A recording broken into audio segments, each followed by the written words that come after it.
Hey guys, it's Jarek the Dragon from RDA. Got another review today.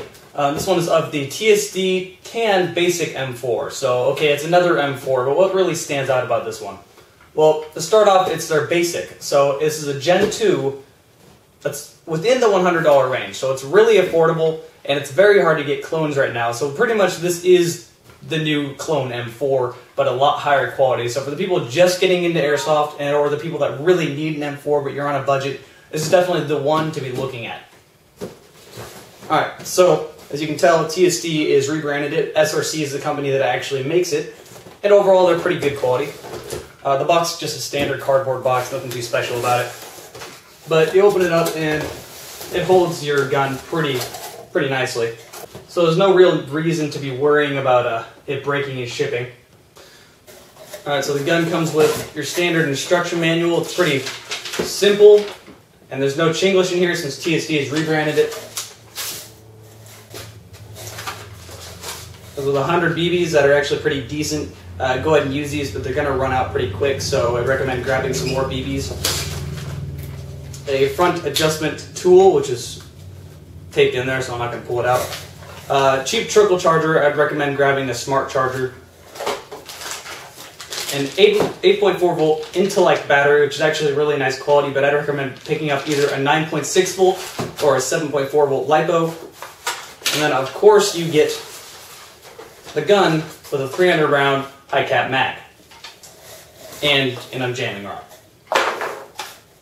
Alright, so as you can tell, the gun is tan, but that's really what they're advertising it as. It's really more of a dark earth color, which I actually like a little bit more than tan, even though it's up to personal preference. And I do like the kind of dark earth with black mix. The dust cover and bolt is black, and all the miniature parts of it makes it look pretty nice, a little bit different than usual. Alright, so external parts are overall pretty high quality. The actual body is made of a high fiber plastic. It's not made out of metal, that's just so you can keep the price a little bit lower, but it's very durable. I can't see you breaking the actual body anytime soon. So the fiber plastic parts are the stock, the upper receiver and lower receiver, the grip, and the foregrip. The rest of it is metal, including the delta ring, the barrel, the sights, the rail underneath the carrying handle, the dust cover and bolt, and the actual buffer tube itself, along with the trigger guard, trigger, and magazine. Moving back to the stock, it's a standard 5-position M4 stock. Fits pretty comfortably into your shoulder. Like most M4s, you pull back on the charging handle and it exposes your hop-up unit, which is the standard M4 wheel-based hop-up unit right here. I've seen it to be better than most hop-up units. At least TSD has been kind of working around the hop-up unit, or I should say SRC has. The gun is actually very accurate for being this style of M4 and this style of hop-up unit. 150 feet we were hitting targets with 0.25 gram BBs, which I would recommend using 0.25s. They're about perfect for the feet per second of this gun unless you change it. But 150 feet, you're definitely able to hit your target. I'd say the furthest range you'd be able to get with this gun is about 200 feet away, but that's more than enough for your standard M4. This thing's shooting about 350 feet per second and about 1,000 rounds a minute, so that's actually very good. That's 1,000 rounds with a 9.6 volt, nothing more. So that's actually very good performance for your standard basic Gen 2 M4. So they've been working with the gearbox a little bit. There's no real feeding issues. I have noticed a few times while I was making the Accus test it double feeded, but I did that once or twice and it didn't happen to be any more times than that. So if anything, that feels more like you wind up the magazine. It's a little bit tense, but other than that, it feeds perfectly fine. So in terms of performance, I would much rather have you pick up one of these than pick up a clone company's M4. The clone company's M4 is actually very hard to pick up, like a JG or a D-Boys or CYMA or something like that. They're kind of hard to find right about now. They're starting to make a little bit of a comeback, but just when the Chinese government cracked down, it shut a lot of them down for quite a bit of a time. Now it's almost like a specialty to be able to find those, so I would recommend picking one of these up anyway. Same price, higher quality. It does have two sling mounts, one over here on this side in the front, and one here in the back. These feel perfectly fine. They're metal and they're attached to the gun very solidly, so you don't have to worry about these breaking on you anytime soon. The carrying handle comes off with two screws right here that you can simply twist with your hand. and then pull off, and as you can see, it exposes a rail up top. This rail itself is actually metal and it is not plastic like the body is. And to put it back on, it's actually just as simple as taking it off. Simply put it on and then screw it back in place. And there you go. It's attached back in place, and this is not falling off. You can carry it by the carrying handle all you want. It's there for a reason. No need to worry about that. The magazine is a standard M4 mag release. I do like the finish on this magazine though. It's a little bit different black finish. All the black parts in this are actually a little bit different color of black that actually fits with the dark earth color very, very well. The flash hider is a standard 14mm negative thread flash hider. We have noticed that it is glued on though, so you're going to have to break this glue seal, which you can put it, just the tip, in some boiling water, and it should make it break easier, or you can simply just pull it off till the seal breaks. But it is glued on there along with the small Allen wrench in the bottom, which is a little bit annoying, but once it breaks off, it's perfectly fine. Once the glue breaks off, I should say, it's perfectly fine. But the flash hider is metal, so you don't need to worry about when you're taking it off, it break in half or something like that. So I don't know why companies, well, as per US law, you have to have a orange tip permanently affixed on there. What some companies see that as is gluing it on as hard as possible. Say other companies like Aries and G&P also have this problem, but this one doesn't seem to be on there as much as the Aries and G&P was, but it is glued on there, just so you know that.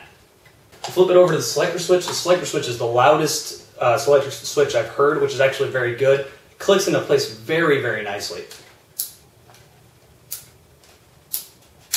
That's actually a good thing, so you know it's clicked into place. It has a good feeling to it. It feels very solid. None of this feels like it's going to break.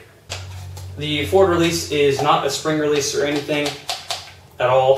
The forward assist is what it would be on the real M4, but for this one it's purely there for cosmetics, and it's made of the same plastic as the body is. Alright, something cool about the body is that the M4 pin here, which usually is just a standard pin, this is an Allen wrench key so that it can't simply fall out, which is a known problem with all M4s. Moving over to the battery compartment, it's a pretty standard battery compartment. You simply pull down on the delta ring. At first this is going to be a lot harder than other M4s, but it'll loosen up over time.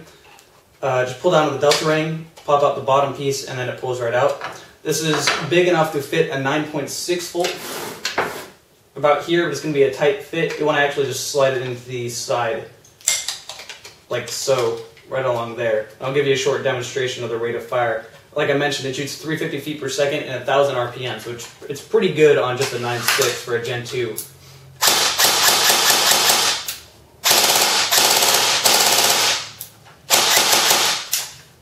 So overall, the rate of fire is pretty good, so is the feet per second. Like I mentioned, the 9.6, it can fit it, but it's a little bit of a tight fit, so I'd recommend picking up one of these, which is a 7.4 volt LiPo, and it'll give you the same performance, and it'll fit, as you can see in here, it'll fit a lot easier than the 9.6 will. Alright, to close it back up, you just do the reverse as taking it apart.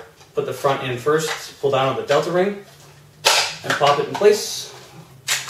There you go. So I believe I've covered everything on the gun now. It's going to be a semi-short review compared to the rest of my reviews. If you want to pick one of these up, there's a link down below to RDA's website. Again, this is perfect for if you're just getting into airsoft and you absolutely need an M4, but you're kind of on a budget. This is the best one you can get for the price. The price is very affordable and the performance is absolutely great on this. I was actually kind of surprised. The body feels more sturdy than I thought it was going to be. The feet per second and rate of fire is a lot higher than I assumed.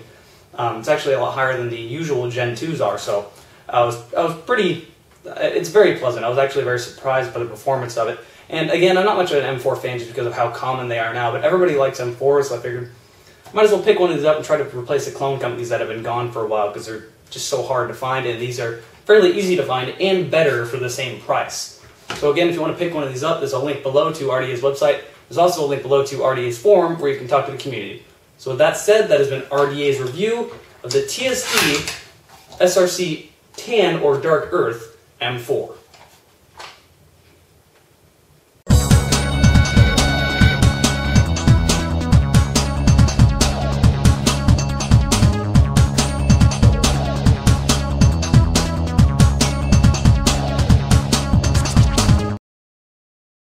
Alright, so the battery compartment is overall pretty... Delta 1 here, Blaze back airsoft. Get out of my video! Okay.